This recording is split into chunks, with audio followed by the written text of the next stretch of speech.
इमाम फखरुद्दीन राजी रहमतुल्लाह ताला अलैह फरमाते हैं, देखो गौर तो करो, ये दुनिया है, ये अल्लाह का बड़ा जहान है, ये इंसान है, ये अल्लाह ताला की एक मखलूक है, ये दुनिया भी अल्लाह की मखलूक, ये इंसान भी अल्लाह की मखलूक। ये दुनिया का इतना बड़ा जहान अल्लाह ने समेट के ये 6 फुट के ढांचे के अंदर जमा कर दिया है। इसी वजह से फरमाया है हमने इंसान को बड़ा सोना पैदा किया। फरमाते हैं ये दुनिया का जहान मिट्टी से बना है और इंसान मिट्टी से बना। मिट्टी दा तो मिट्टी होना ते कादी बल्ले बल्ले, आज मिट्टी दे उत्ते बंदिया ते कल मिट्टी दे थल्ले।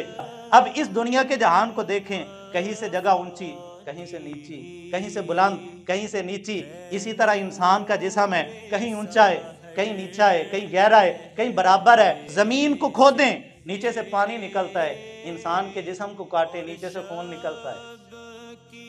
मिट्टी के रंग मुख्तलिफ हैं, कहीं काली, कहीं जर्द, कहीं सुर्ख, कहीं सफेद। अल्लाह ने इंसान भी ऐसे ही बनाए हैं। कोई सफेद अल्लाह ने पैदा कर दिया जैसे मगरिब वाले हैं, कोई सुर्ख हैं जैसे अरब वाले हैं, कोई जर्द हैं जैसे चीन वाले हैं, और कोई गंदमी रंग के हैं, और कोई काले हैं जैसे अफ्रीका वाले हैं। जैसे मिट्टी के रंग अल्लाह ने मुख्तलिफ रखे हैं, अल्लाह ने इंसानों के रंग भी मुख्तलिफ रखे हैं। जमीन से जो पानी निकलता है ना, कहीं से मीठा, कहीं से कड़वा, कहीं से तुर्श, कहीं से नमकीन।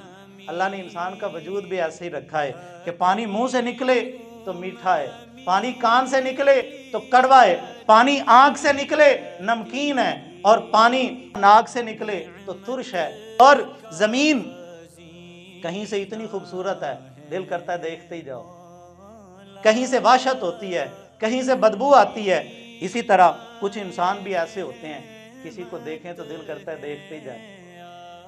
कोई बाबा फरीद जैसा, कोई ख्वाजा मोइनुद्दीन जैसा, कोई मेहरे अली जैसा, कोई अहमद रजा जैसा, इनको देखें तो दिल करता है देखते ही जाओ, जी नहीं भरता। कुछ ऐसे होते हैं जिनको देखें तो वहशत महसूस होती है। ऐसे कुछ इंसान अल्लाह ने पैदा किए हैं जिनके चेहरे वहशत ज़दा होते हैं। कुछ ऐसे होते हैं कि जिनसे बदबू आती है, इंसान उनसे नफरत करता है, हकारत करता है, उनकी बदबू की वजह से, इंसानियत की वजह से नहीं। और इसी तरह ज़मीन से कहीं से पानी निकलता है बहता हुआ, कहीं से निकलता है जमा हुआ। इसी तरह इंसान का वजूद है, कहीं से पानी बहता हुआ निकलता है, कहीं से कान से, नाक से जमा हुआ पानी निकलता है। और फरमाते हैं जमीन पे अल्लाह रब्बुल इज्जत ने पहाड़ पैदा किए, पहाड़ों के जरिए जमीन को इस्तेहकाम बख्शा, और हड्डियों के जरिए इंसान के वजूद को इस्तेहकाम बख्शा।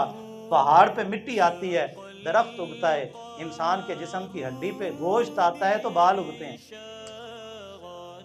और दुनिया के अंदर दरख्त कहीं कम है, कहीं ज्यादा है। इंसान के जिस्म को देख लें, बाल कहीं कम है, कहीं ज्यादा है, कहीं है ही नहीं है। ये अल्लाह रब्बुल इज्जत ने ऐसा अजीम शाहकार अपना पैदा किया। पैदा करने के बाद इमाम फखरुद्दीन राजी फरमाते हैं पूरी दुनिया को समेट के अल्लाह ने 6 फुट के ढांचे के अंदर बना दिया। ये कैसा अजीम शाहकार है मेरे खुदा का। और फिर ये चेहरा कितना सा है, एक बालिश्त है। इस एक चेहरे को आप हजारों करोड़ों अरबों खरबों इंसान को जमा कर लें, एक चेहरे की वज़ाकता दूसरे से नहीं मिलेगी। चेहरा भी बहुत बड़ा है, ये इंसान का अंगूठा 1 इंच का है। पूरी दुनिया के लोग इकट्ठे करो, किसी के ये उंगलियों के निशानात है ना, ये एक दूसरे से नहीं मिलते। अगर इंसान अपनी ज़ात को पहचान ले, खुदा तक बंदे की रसाई हो जाती है। वो कैसी अजीम ज़ात है जिसने इतने बड़े जहान को समेट के 6 फुट के ढांचे के अंदर जमा कर दिया।